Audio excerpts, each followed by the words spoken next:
Bonjour, je suis Masque. Aujourd'hui, on se retrouve pour les histoires synthétiques. Mais pas n'importe quelle histoire, une histoire sur Pokémon. Bonne écoute et à tout à l'heure.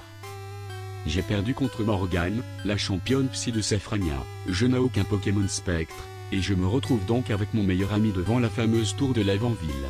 Je n'ai pas eu une enfance facile, et à chaque fois que mes parents venaient dans ma chambre pour me faire subir Dieu sait quoi, ils me disaient « Si tu laisses filtrer la moindre information, je te jure que tu te retrouveras à chasser le Spectrum à l'Avant-Ville ». Depuis cette tendre enfance, cette ville m'a toujours hanté. J'ai encore dans ma tête les frissons et les lamentations qui me harcelaient chaque nuit dès que la lumière s'éteignait. Et aujourd'hui, on peut dire que c'est ma fête. Mon Reptincelle a perdu contre Alakazam, et me voilà maintenant devant l'horreur absolue. Des cris d'effroi nous parviennent des rares fenêtres entr'ouvertes, et la lune offre un ressort glaçant à la scène. J'entends mon compagnon de route me souffler que je dois passer la première. Ah oui, c'est vrai que j'avais presque oublié, lui aussi a essuyé une défaite écrasante face à Morgane, et son carapuce n'a jamais été aussi frustré que tout à l'heure. Alors je prends mon courage à deux mains et pousse la lourde porte en bois. Le grincement me donne la chair de poule. Là-dedans, tout est lugubre, mais mon Reptincelle dégage une lumière suffisante pour nous permettre d'y voir quelques rares meubles anciens. Je soupire, évidemment, ça aurait pu être pire. Comme ce qu'on raconte sur un certain raid, de nombreuses légendes urbaines racontent la mort à chaque fois différente, mais toujours aussi gore et glauque de ce garçon de mon âge. Un coup décapité, un coup les yeux arrachés, les gens ont vraiment de drôles de fascination, mais au moins ici, aucune trace de sang, les Pokémon de type spectre semblent vouloir juste effrayer un coup le dresseur suffisamment téméraire pour venir leur chercher des noises. Et puis, les habitants n'ont jamais raconté de telles horreurs sur ces dresseurs téméraires, si? Et pourquoi je pense à tout ça, moi? Allez, on se bouge et on va capturer un Spectrum. Un Spectrum, j'ai dû parler trop fort, ce n'est pas possible. Et quelle est cette chose, en haut de l'escalier? Reptincelle, go.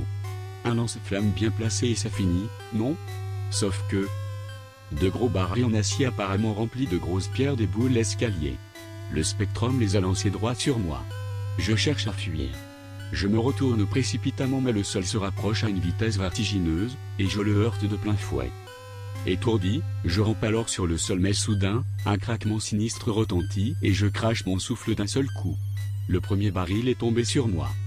Haletante, j'avale douloureusement quelques goulets d'air en me tortillant sous le tonneau d'acier quand un Fantominus sort de sous mes chevilles. C'est lui qui m'a fait tomber. Mes dents se serrent de douleur pendant que le Pokémon rigole. D'autres barils tombent. À chaque coup dans mon dos, mon souffle sort d'un coup et bientôt je me mets à cracher du sang. Je ne vais pas mourir. Il faut juste que je sorte d'ici, je me remets à onduler sous les tonnes de métaux lourds et de grosses pierres mais ce geste m'arrache un cri. Un horrible cri. Du déni je passe soudain à la colère. Je ne mourrai pas. Tout en criant je force mon corps à bouger sans prendre en compte mes os sûrement cassés. Allez. Encore un effort. Allez. Je cesse de bouger. Les larmes coulent alors que je me sens écrasé peu à peu sous les rires des spectres et du poids des barriques, qui m'accablent de souffrance. Ah, si j'étais entré ici avec mon ami.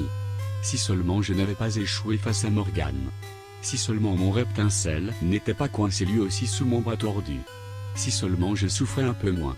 Une autre barrique tombe et je me sens perdre pied. Je vais mourir, finalement. Les spectres pèsent sur la tonne de barils, comme pour me dire que tout est perdu.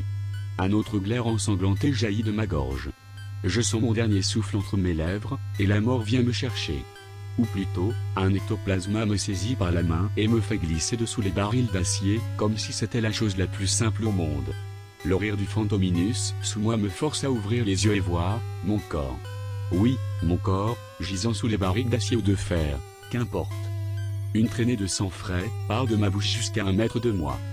Les Pokémon spectres. Essaie-t-il de me faire comprendre que je suis morte? Je le sais déjà. J'ai accepté ma condition. Finalement, il voulait juste jouer avec moi, non? Merci. Et pour ne pas manquer d'autres histoires, abonnez-vous et si vous avez bien aimé, pouce bleu, n'oubliez pas le partage. Sur ce, bonne soirée.